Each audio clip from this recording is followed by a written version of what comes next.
Today I'm doing a short video on how Blue Marble Science, whom I affectionately call Hillbilly Blue Balls, contradicts Bob the Science Guy. Of course, he's afraid to say anything to Bob because Bob is the alpha in their relationship. But we'll just overlook that for now. I'm going to play a little bit of an old video from Blue Marble. I'm going to make some comments here and there. And we're going to see in his little video right now on Coriolis and how it affects a plane he would be flying and what he would do to correct for Coriolis, which would be to steer, which he now claims you don't steer, as we will show in another clip where he very clearly said you absolutely do not steer for Coriolis, whether in a plane or a car. But we'll just play a little bit of this for now.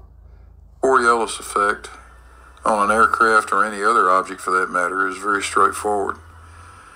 You can see the formula there on the left. I plugged it into an online calculator, and you come up with a force that will be against the left side of the airplane, since we're flying south, of 9.416 newtons. That's about 2.25 pounds. 2.25 pounds of force against a 2,700 pound airplane. It's not a lot, but it would still make a slight difference. So he does admit it will make a difference, and he's going to have to do something to correct for it, as we will see. Coriolis acceleration is 0.007593 meters per second squared. Well, what does that look like graphically? It's like this. The airplane is going to be deflected to the right because of the Coriolis force, and we need a correction to the left, to the east, to account for that. He just told you he's going to need a correction.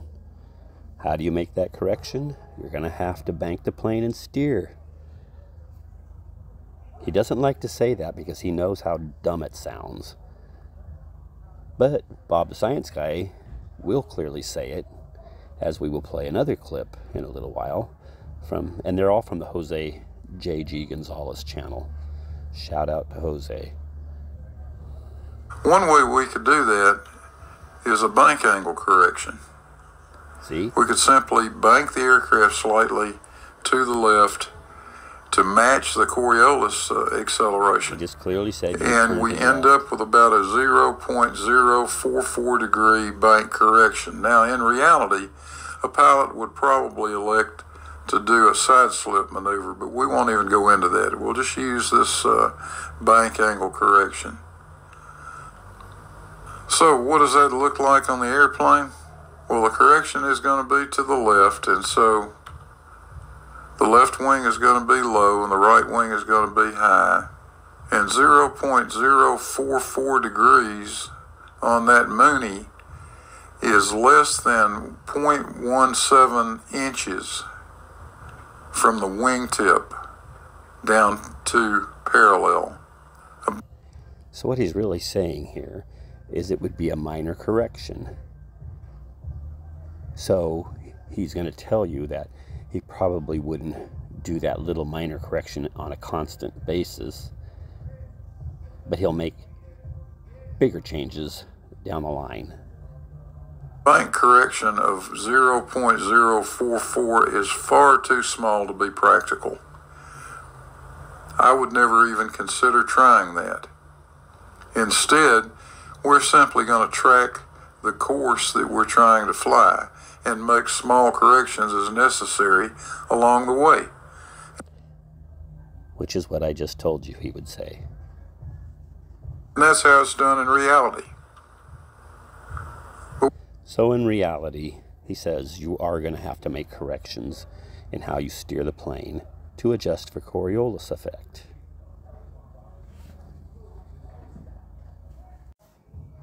Any point where you steer or your car steers, that keeps it adjusted for a Coriolis. Exactly how many fucking times do I have to say it, Gary? No, you don't adjust for Coriolis when you're driving a car. Okay, so there's no Coriolis, and you can't show any measurement for it. I did not say that, asshole. Well, then where?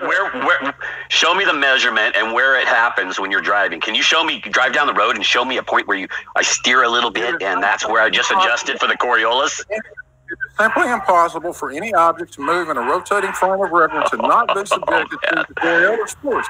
And if you're not bright enough to so where is that? Where do you feel that force? Where do you feel that force you just talked about? Where do you feel that force you just talked about? Is it like going around a curve? Is it going around a curve? I said it's too small to feel it. I said it's too small to feel it. So it doesn't exist. So it doesn't exist. No, what I understand is you can't show any measurement for Coriolis at all while driving or flying. And it's as if it doesn't exist. It's like we live on this flat, motionless Earth. Just like it's exactly what we would say. No, you don't adjust. We just drive. We stay in our lane. We go down the road, and we end up at our destination. We didn't adjust for anything. That's a flat Earth. That's a flat, motionless Earth. No, it isn't. That is a rotating frame of reference. No. Okay, you're attached. First of all, when you're driving. So he says it's a rotating whatever, and yet he can't supply any measurement whatsoever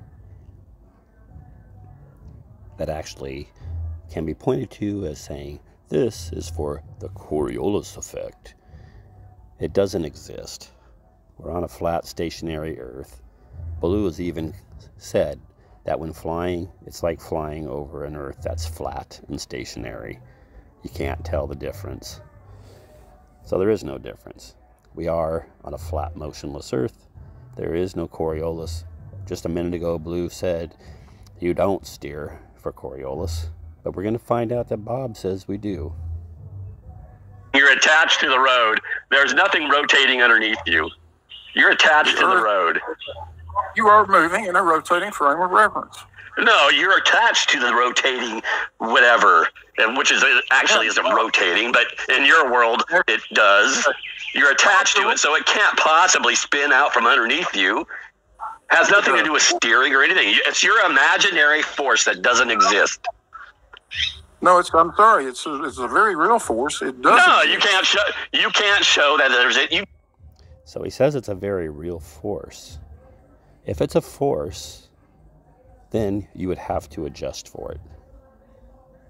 He's said very clearly several times you don't have to adjust for it. Although earlier on his own video, he did say you had to adjust for it. He's a double-minded moron. That's why I call him Hillbilly Blue Balls. Just said we don't steer at all, so there's no measurement you can show that it ever actually occurs.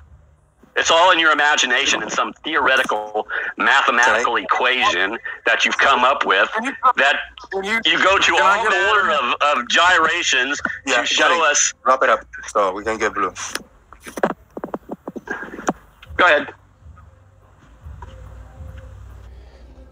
Jose is always out to rescue Blue Marble or Bob the Science Guy because there's two of the big names that come on his channel. So he always steps in at convenient times for them, but not for me. But that's okay. Come on, Blue. Gary, can you comprehend the concept that there are forces that are too small to be measurable? They're too small to be measurable. But he's going to pretend that they do exist. But you can't show any measurement. So what else is new? That doesn't mean they don't exist. It's just they are too small to be measurable. In other words, too small to be measurable. So we can't measure it according to him. Once again, it's only in his imagination. It exists in your imagination only. It doesn't actually have anything to do with anything we do in everyday life. Okay, you just. All right. You're describing a flat motionless Earth, no matter what no matter how much you like it or don't like it. I got one comment I need to read over here. It's by Esteban Ilavaca.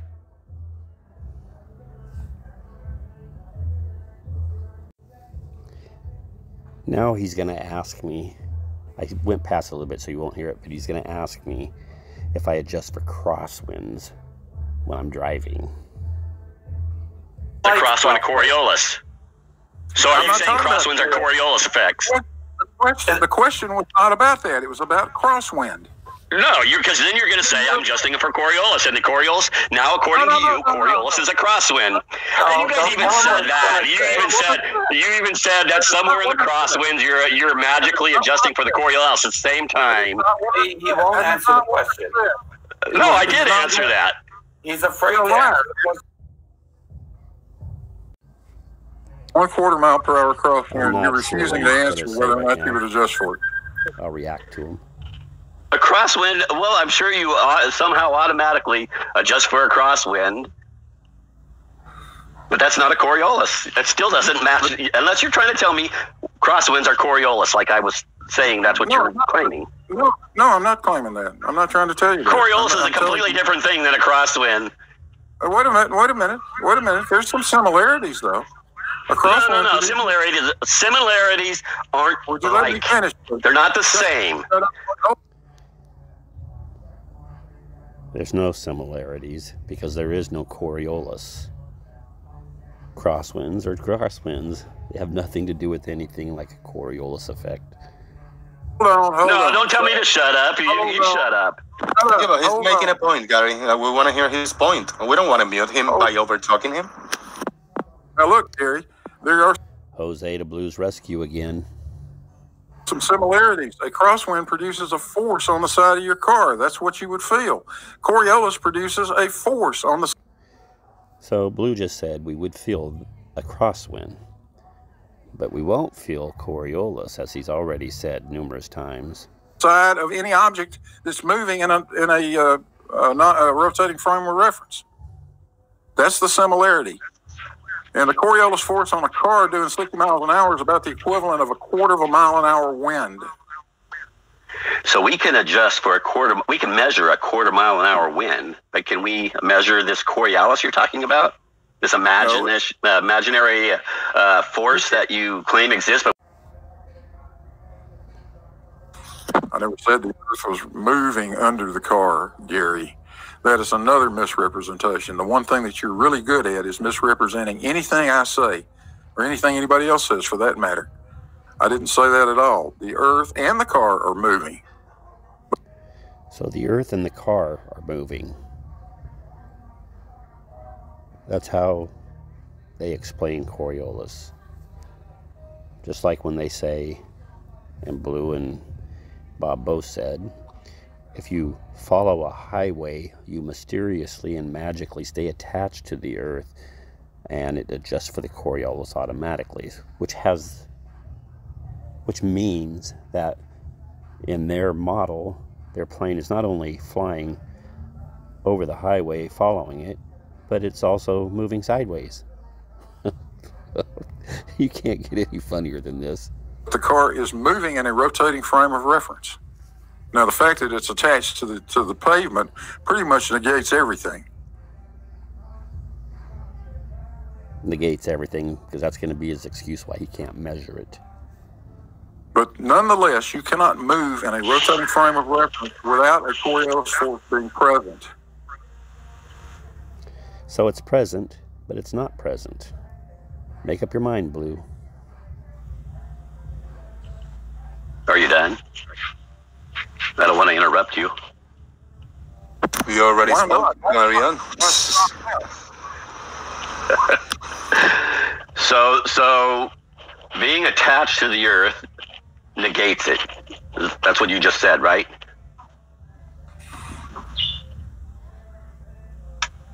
What I just said is He made his statement, you know. God bless. I made the statement. Go ahead. Okay, so according to you, being attached to the earth, the car, and its tires, it negates the Coriolis. So it's like it doesn't exist. So you're interpreting now It's what Big Blue it's exactly say. what we would experience. But you're making an interpretation on what Big Blue say, and there's where the issue is happening. It's not an interpretation, it's what he said. I didn't interpret anything. He clearly said it. You both heard, we all heard it. You're making an interpretation from your own words, your own perspective. But Jose's doing his job. He's protecting his big guys. Misunderstanding of the argument. What was my misinterpretation, Jose? Oh gosh, this is funny. Yeah, it is funny. I think it's hilarious. Absolutely. So you just said the tires being attached, the car being attached to the road, negates Coriolis. So it's as if it doesn't exist, right? So you drive down the highway as if there's no such thing. Have you ever seen a You don't even have to contemplate it. You don't even have to contemplate it. So what if there's a 40-mile-an-hour wind? If there's a 40-mile-an-hour wind, what portion of that 40-mile-an-hour wind would be Coriolis? You're not letting Blue talk, Gary. You're going. This is all you're going to get out of this guy, Jose. I've had enough of it. Go ahead. Is Blue rage quitting? If I were him, I would rage quit. I would just quit. It doesn't even have to be a rage quit. You might as well leave the situation before you get totally annihilated. Thank you very much. Blue is just leaving. He's just leaving the conversation.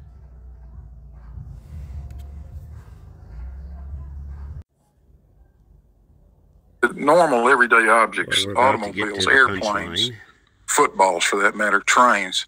Those things are too small or they're moving too slowly to experience any meaningful amount of Coriolis. You need something really big, like, well, let's say billions of tons of atmosphere being sucked into a low pressure center, or something that's moving really fast, like, let's say an artillery shell, and then you see the effect of Coriolis. But it really is a weak force all in all.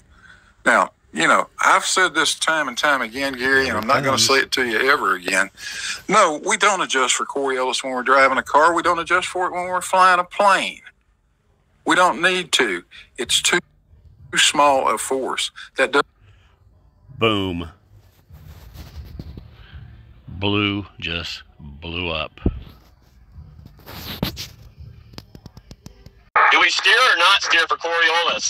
The other Blue wants to know. Here it comes. Fuck you, Gary. I don't need to know. Well, one says steer, the other says don't steer, so I don't know. I'm confused. Yeah, you do steer for Coriolis. Thanks. Well, Bob. Oh, you just heard Bob the Science Guy. We do steer for Coriolis. And if you listen to the whole recording that day, he meant both the airplanes and cars. Blue says you don't. No, he doesn't. Yes. Well, depending on what day you talk to Blue, some days he says you do, some days he says you don't. As you saw earlier in his video, he showed how you would have to adjust an airplane throughout its flight. But then, a little while ago, you heard him say, you never steer a car or a plane for Coriolis. What a bunch of double-minded morons. He did. He very clearly did. He agreed with Brandon Toy, and he also agreed with me that he said you don't steer. So that's what you guys have a point of contention between the two of you. One says steer, one says you don't steer. Blue's right here. Total opposite. Blue is going to avoid it like the plague. No, hey, okay, Blue. Do you steer or not steer? Ask it. Do you steer or not steer? Blue will not answer the question. But as you can see on the other show, he did finally say it. But Blue is afraid of Bob. Bob is the alpha in their relationship. Blue knows the answer is stupid, that he's going to, so he won't give it. But he's afraid to give his stupid answer, even though he's actually correct. There is no adjustment. You don't steer. He's afraid to say anything against Bob. Coriolis driving down the highway. Blue, answer the question. I'm not Blue, answering. answer the question. Do you know why you won't? Because you know it contradicts Gary. Blue, Bob. We're not gonna hear him, Gary, if you keep talking because your mic is louder than them. And I don't know why. Something about the actual mic. Jose is out to save him again. Poor Blue. What would he do without Jose on his side? Microphone that Blue is using, when somebody speaks, his mic just get lower. So we're not gonna hear him, even if he wants to answer you, Gary. Because Okay, well, he won't answer because it contradicts Bob. I mean, I heard him. He's trying to say something, but you keep talking, so you would. No, Jose did not hear him trying to answer the question. Jose heard him avoiding, like the plague, answering the question. So he's saving Blue. Not gonna hear him if you. Yeah, I heard him too. He said he doesn't want to answer the question. He won't answer the question. No, I said I will not answer you. I'm asking a question. And you won't answer the question, whether it's me or somebody else. You won't answer. I was under the impression that we were sticking to a topic here, Gary, and this has nothing to do with that topic. You jumped in, and I was sticking to one person at a time, and you jumped in. Okay, so you broke the rules. I broke the rules. Okay, so listen to me. You're the one that started. You called me. Okay. Call me out. Okay. Well, then just give me a simple yes or no. Do you steer or do you not steer for Coriolis driving down the highway? Yes or no? I want to hear a yes or no from Bob and a yes or no from Blue. You're not going to get it. They won't do it because they contradict each other. He was gonna tell you. No, he wasn't going to tell me. He started saying, "You're not going to get an answer from me." Okay, let me hear him. I'll be quiet. Let me hear the answer. Gary, I want a yes or no from you. Can you see the moon on the horizon, Gary? Oh, look at Blue. He's changing the subject. He's desperate. Can I see the moon on the horizon? Where did that come from? Okay, you're changing the subject, Blue. The question right now is, do you steer or do you not steer? You jumped in. I'm asking you the question. I got you on with Bob at the same time. That's why I put him on the spot, because I knew they contradicted each other, and they were on the same show. And I'm here. That's why. Do you steer or do you not steer for Coriolis driving down the highway? You have to stop abusing. Blue, go ahead. I want to know if the stars that you see circling Now he wants to know about the stars. He's avoiding the question. around Polaris are closer than Polaris. Is that why we see them and we don't see Polaris? Is that what you're saying? Is that what I'm saying? Was I even talking about stars or the moon? Blue must be tipping the bottle a little bit here. I got it. Make sure to unmute. When you go unmute, when you ask your question or make your point, mute. And we start using. I want to know if the stars that you see circling around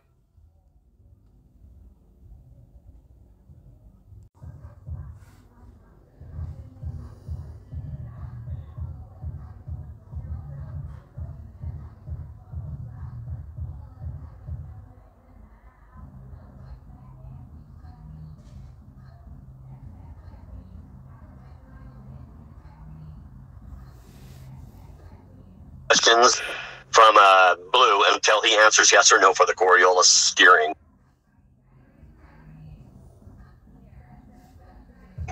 On the highway driving. I want to hear a yes or no, and then I want to hear Bob's yes or no. Put a little extra in here accidentally. Well, you're not going to hear it, pal, because I'm not going there. Of course you're not, because you know you contradicted each other. All right, I'll answer it. And that is Oh, you already answered it. by staying on the road. Yes, indeed, you are. By steering and staying on that road, you are taking into account Coriolis. So by steering and staying on the road, we're adjusting for the Earth spinning under us. That's weird. Okay, Blue, now it's your turn. I've told you, You're I'm not not gonna- going there, dear. That's not Because you're part going of to contradict Bob right now if you say what you said last time. No, I will You not.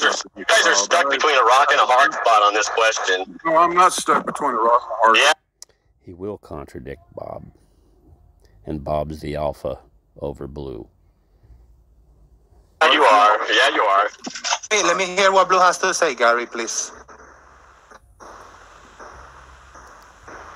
If you want to address it or not, tell us, Blue. Gary, if you keep interrupting, we're not going to hear what he has to say.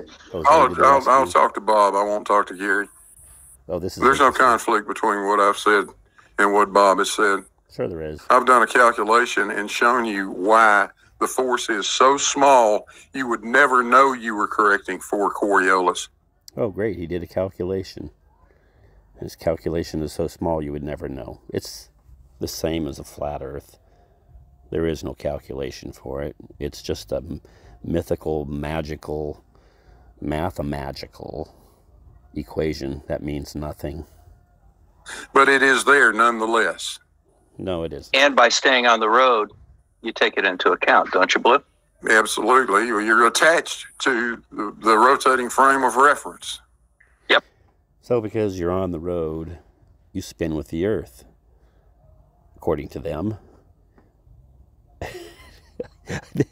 They're so confused. Give me a frigging break. Yep. There you go, Gary. No contradiction. Okay, so now, Blue, you're saying that you do steer. I did not say. Before you said, okay, well, He did not say, look at, he's pissed off almost. Because I just said, oh, so you do say you steer. And now he's mad that I said that because he doesn't say you steer in this instance. He is contradicting Bob. Then what? Then how does it magically stay in your lane? Still talking. How do you magically keep? Okay, well, I started talking.